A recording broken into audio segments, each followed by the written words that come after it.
କିଷ୍କିନ୍ଧା ଗୁହା 5000 ବର୍ଷ ପରେ ଆବିଷ୍କୃତ ହୋଇଛି।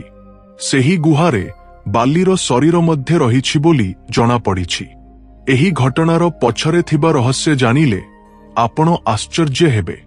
କିଷ୍କିନ୍ଧାର ରାଜା ଥିବା ବାଲି ଦେବେନ୍ଦ୍ରଙ୍କ ପୁତ୍ର ଥିଲେ ଏବଂ ବ୍ରହ୍ମାଙ୍କଠାରୁ ଗୋଟିଏ ବର ମଧ୍ୟ ପାଇଥିଲେ। ସେହି ବର ଯୋଗୁଁ ବାଲି ସହ ଯୁଦ୍ଧ କରୁଥିବା ବ୍ୟକ୍ତିର ଶକ୍ତି ତାଙ୍କ ଭିତରେ ପ୍ରବେଶ କରେ। ତେଣୁ ବାଲିଙ୍କୁ କେହି ହରାଇବା ସମ୍ଭବ ନଥିଲା। ବାଲି ତାଙ୍କ ଭାଇ ସୁଗ୍ରୀବଙ୍କୁ ରାଜ୍ୟରୁ ବାହାର କରି ତାଙ୍କର ସମ୍ପତ୍ତି, ରାଜ୍ୟ ଏବଂ ସ୍ତ୍ରୀ ରୁମାଙ୍କୁ ନିଜ ଅଧୀନକୁ ନେଇଥିଲେ। ପରେ ସୁଗ୍ରୀବ ଋଷ୍ୟମୁଖ ପର୍ବତ ନିକଟରେ ଆଶ୍ରୟ ନେଇଥିଲେ। ସେଠାକୁ ବାଲି ଯାଇପାରୁ ନଥିଲେ, କାରଣ ତାଙ୍କ ଉପରେ ଏକ ସାପ ଥିଲା। ଋଷ୍ୟମୁଖ ପର୍ବତରେ ପାଦ ଦେଲେ ତାଙ୍କ ମୁଣ୍ଡ 21,000 ଖଣ୍ଡରେ ଭାଙ୍ଗିଯିବ। ତେଣୁ ସୁଗ୍ରୀବ ଋଷ୍ୟମୁଖ ପର୍ବତରେ ନିଜର ଗୁହା ନିର୍ମାଣ କରିଥିଲେ। ସେଠାରେ ସେ ଶ୍ରୀରାମଙ୍କୁ ଭେଟିଥିଲେ। ପରେ ଶ୍ରୀରାମ ସୁଗ୍ରୀବଙ୍କୁ ସାହାଯ୍ୟ କରି ଶେଷରେ ବାଲିଙ୍କୁ ସଂହାର କରିଥିଲେ। ରାମାୟଣରେ ଏହି କାହାଣୀ ଆମ ସମସ୍ତଙ୍କୁ ଜଣାଶୁଣା। କିନ୍ତୁ ବାଲିର ମୃତ୍ୟୁ ପରେ କ'ଣ ହେଲା, ତାଙ୍କ ଶରୀରର କ'ଣ ହେଲା, ତାହା ଜାଣିବା ବେଶ୍ ରୋଚକ। ମୃତ୍ୟୁ ପରେ ମଧ୍ୟ ବାଲି ତାଙ୍କ ମୃତ୍ୟୁର କାରଣ ଥିବା ଶ୍ରୀରାମଙ୍କଠାରୁ ପ୍ରତିଶୋଧ ନେଇଥିଲେ ବୋଲି କୁହାଯାଏ। ଏହି ଭିଡିଓରେ ଆପଣ କେବେ ନ ଶୁଣିଥିବା ଏକ ରହସ୍ୟ ମୁଁ ଆପଣଙ୍କ ସହ ବାଣ୍ଟିବି। ସେହି ରହସ୍ୟ ଏତେ ବଡ଼ ଯେ ଆପଣ କେହି କଳ୍ପନା କରିନଥିବେ। ତେଣୁ ଭିଡିଓକୁ ଯାଉ ଆସନ୍ତୁ। କିଷ୍କିନ୍ଧା ଗୁହାରେ ଘଟିଥିବା ଏହି ଘଟଣା ଜାଣିବା ବେଶ୍ ରୋଚକ। ଏହି କାହାଣୀ ସୁମେଶ ଶର୍ମା ନାମକ ଜଣେ ବ୍ୟକ୍ତିଙ୍କଠାରୁ ଆରମ୍ଭ ହୁଏ। ତାଙ୍କୁ ଛୋଟବେଳୁ ରାମାୟଣ ପ୍ରତି ବେଶ୍ ଆଗ୍ରହ ଥିଲା। ଛୋଟବେଳୁ ସେ ରାମାୟଣରେ ଉଲ୍ଲେଖ ହୋଇଥିବା ସ୍ଥାନଗୁଡ଼ିକୁ ନିଜେ ଦେଖିବାକୁ ସ୍ୱପ୍ନ ଦେଖୁଥିଲେ। ଶ୍ରୀଲଙ୍କାର ଚିତ୍ରକୂଟ, ଶବରୀ ଆଶ୍ରମ ଭଳି ସ୍ଥାନଗୁଡ଼ିକୁ ସେ ଆଗରୁ ଦେଖି ସାରିଥିଲେ। ପରେ ତାଙ୍କୁ ସୁଗ୍ରୀବଙ୍କ ଗୁହାକୁ ନିଜେ ଦେଖି ଅନୁଭବ କରିବାର ଇଚ୍ଛା ହେଲା। ତେଣୁ କିଷ୍କିନ୍ଧା ଗୁହାକୁ ଯିବାକୁ ସ୍ଥିର କଲେ। ଏହି ଗୁହାରେ ଆଜି ମଧ୍ୟ ଶ୍ରୀରାମ ଓ ଲକ୍ଷ୍ମଣଙ୍କ ପାଦଚିହ୍ନ ରହିଛି। ଏହି ଅଞ୍ଚଳ ପୂର୍ବେ କିଷ୍କିନ୍ଧା ନଗର ଭାବେ ପ୍ରସିଦ୍ଧ ଥିଲା। ବର୍ତ୍ତମାନ ଏହା କର୍ଣ୍ଣାଟକର ହମ୍ପି ନଗର ନିକଟରେ ଅଛି। ଏହି ଗୁହା ଆଜି ମଧ୍ୟ ପର୍ଯ୍ୟଟକମାନଙ୍କୁ ଆକର୍ଷିତ କରୁଛି। ବର୍ତ୍ତମାନ କର୍ଣ୍ଣାଟକର ହମ୍ପିରେ ଥିବା ସୁଗ୍ରୀବଙ୍କ ଗୁହା ରାମାୟଣ କାଳରେ ଏକ ବିଶେଷ ସ୍ଥାନ ପାଇଥିଲା। ଏହି ଗୁହା ଆଜି ମଧ୍ୟ ପର୍ବତ ଅଞ୍ଚଳରେ ଦେଖାଯାଉଛି। ତେଣୁ ଏହା କେତେ ବିଶେଷ ତାହା ବୁଝାପଡ଼ୁଛି। ରାମାୟଣରେ ହନୁମାନ ସୁଗ୍ରୀବଙ୍କୁ ଶ୍ରୀରାମଙ୍କ ସହ ମିତ୍ରତା କରାଇଥିଲେ। ସୁମେଶ ଶର୍ମା ନାମକ ଜଣେ ବ୍ୟକ୍ତି UPSC ପାଇଁ ପଢୁଥିବା ସମୟରେ ତାଙ୍କ ବନ୍ଧୁମାନଙ୍କ ସହ ଏହି ଗୁହାକୁ ଗଲେ। ସେହି ସ୍ଥାନକୁ ବେଶ୍ ଯତ୍ନରେ ପରୀକ୍ଷା କରି ରାମାୟଣରେ ଉଲ୍ଲେଖ ହୋଇଥିବା ଅନେକ ପ୍ରମାଣ ସେଠାରେ ପାଇଥିଲେ। କିନ୍ତୁ କିଛି ସମୟ ପରେ ସୁମେଶ ଶର୍ମା ତାଙ୍କ ଦଳରୁ ଅଲଗା ହୋଇ ଜଙ୍ଗଲରେ ଭରା ପର୍ବତ ଅଞ୍ଚଳକୁ ଗଲେ। ସେହି ଅଞ୍ଚଳକୁ ଦେଖୁଥିବା ସମୟରେ କିଛି ଆଶ୍ଚର୍ଯ୍ୟଜନକ ବିଷୟ ଜାଣିପାରିଲେ।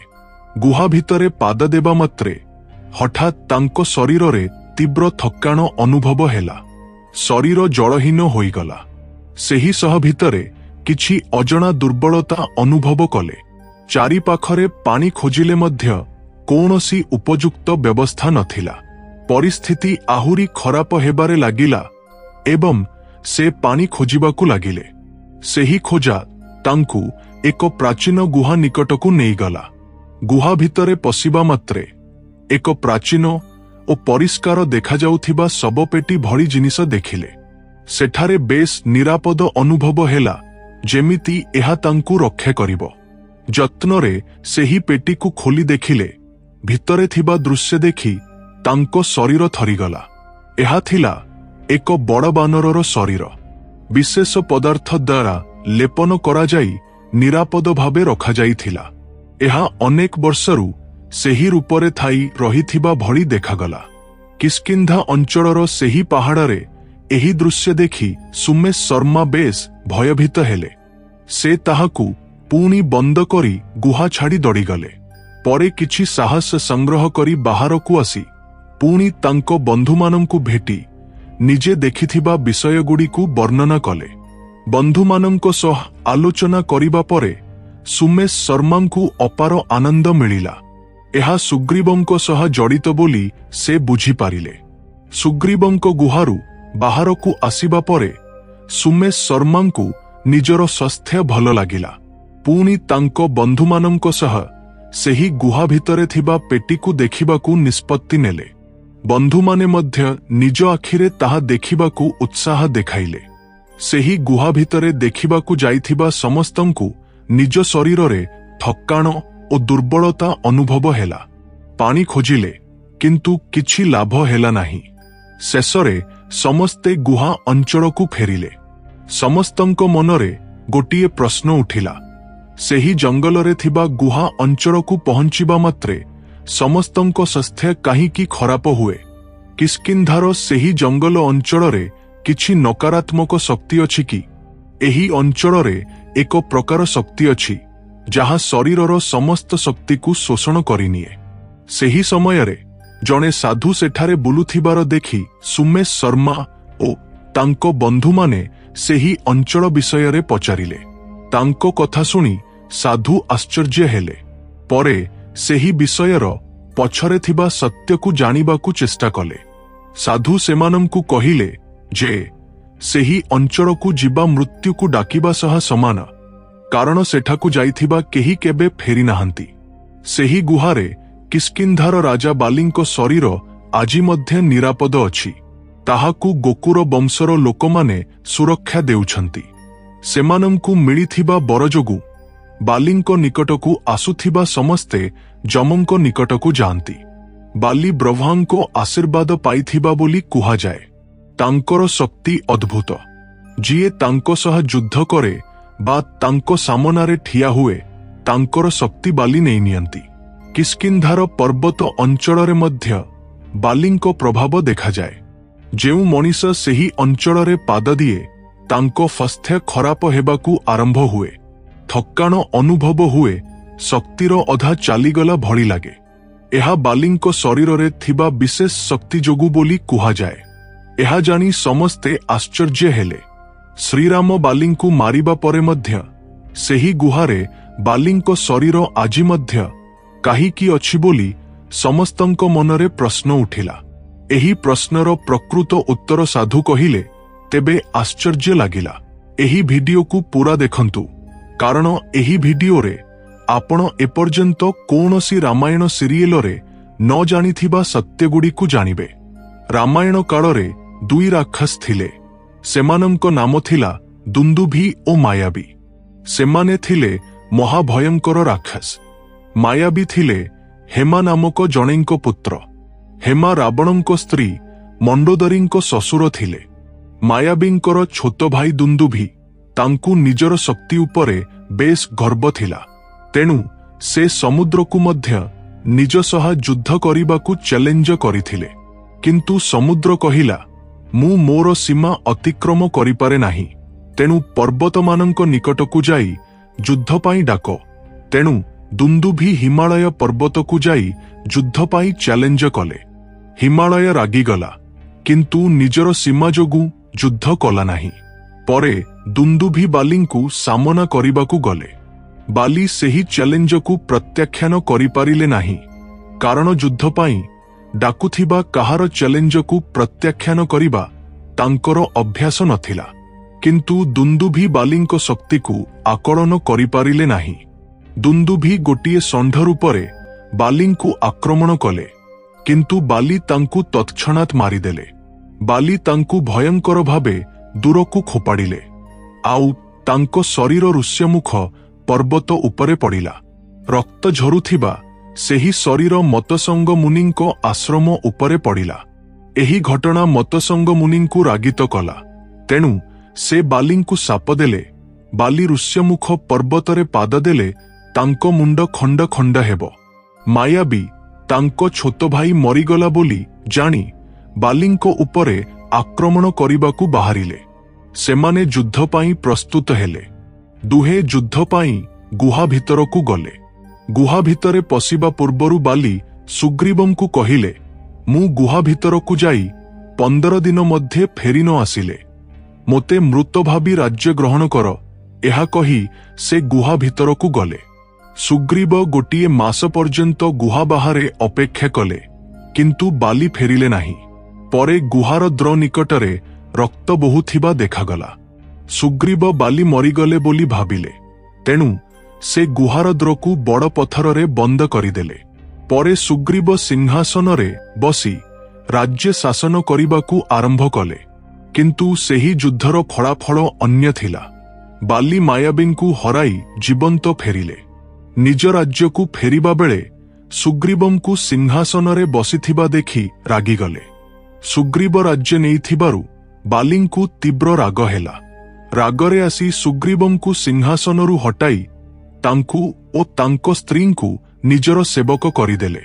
परे सुग्रीव ऋष्यमुख पर्वत निकटरे रहिबाकू आरंभ कले। बालींको उपरे साप थिबारु से ऋष्यमुख पर्वतकू गले तांको जीवन शेष हेबो। एही पृष्ठभूमि रे श्रीराम सुग्रीवंकू साहाय्य करिबा पाई बालींको उपरे बाण मारी तांकू मारिले। बालींको पुत्र अंगद श्रीरामंको सैन्यरे जोग देई श्रीरामंकू समर्थन कले। बालींको स्त्री तारा ब्रह्मचारिणी हेले, किंतु सेही समयरे बालींको शरीरर कौन हेला ताहा एक प्रश्न उठिला। सेही समयरे गोकुल वंशर लोकमाने सेठारे ही थिले। एहा व्यतीत मायाबी राक्षस माने सेही अंचलर लोकमानंकू बेस हैरान करुथिले। बाली दुई भाई राक्षसंकू मारिबा परे गोकुल वंशर लोकमाने बालींकू निजर राजा भावे ग्रहण कले। बालींको मृत्यु परे सेमाने बालींको शरीरकू नेई गले एवं एक विशेष पदार्थ द्वारा शरीरकू लेपन करी एक पेटीरे निरापद भावे रखिले। बालींको शरीर सेमानंको निकटरे थिले। सेमानंको जीवनरे कौनसी समस्या हेबो नाही बोली सेमानंको विश्वास थिला।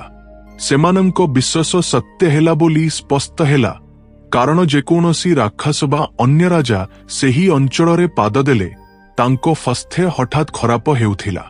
एहा द्वारा गोकुल वंशकू कौनसी क्षति हेउ नथिला। एही परी बालींको शरीरकू निरापद रखी सेमाने सुरक्षा पाइथिले। बालींको शरीरकू निरापद रखिथिबा गुहा भितरे पसिथिबा जे केही हेउ से अधिक समय सेठारे रहिपारे नाही, कारण तांको स्वास्थ्य हठात खराब हुए, शक्ति हराइथिबा भଳି लागे, भय हुए। मृत्यु परे बाली किपरि निजर प्रतिशोध नेले एहा पुराणरे एक रोचक कहानी। पुराण अनुसारे त्रेता युगरे श्रीराम बालींकू मारिबा पाई गछ पछरू बाण मारिथिले। परे द्वापर युग आरंभ हेला। सेही समयरे श्रीकृष्ण निजर जीवनकू लोकमानंको पाई उत्सर्ग करिथिले। गोटिए दिन से गोटिए गछ तळे बसी निजर मधुर वंशी बादन सह संगीत बजाउथिले। सेही समयरे जणे शिकारी जंगली पशुंकू शिकार करुथिले। से किछि पशुकू पिछा करुथिबा भाबिथिले। श्रीकृष्णंकू एक पशु भाबी भूल करी जरा नामक शिकारी बाण मारिले। सेही बाण सीधा जाई श्रीकृष्णंको गोड़रे बाजिला। जरा एहा जानिबा परे निजे भूल करिथिबा बुझिले। सेही घटना परे श्रीकृष्ण शांतिरे निजर अवतार शेष कले, किंतु जरा नामक शिकारी अजाणतरे एक हरिण भाबी श्रीकृष्णंको उपरे बाण मारिथिले। परे निजे करिथिबा भूल जानी बेस दुखरे श्रीकृष्णंको पाद तळे पड़ी क्षमा मागिले। श्रीकृष्ण तांकू सांत्वना देई कहिले, भय कर नाही, एहा केवल तोर कर्मर फल मात्र। श्रीकृष्ण जरांकू तांको पूर्व जन्म मने पकाइले।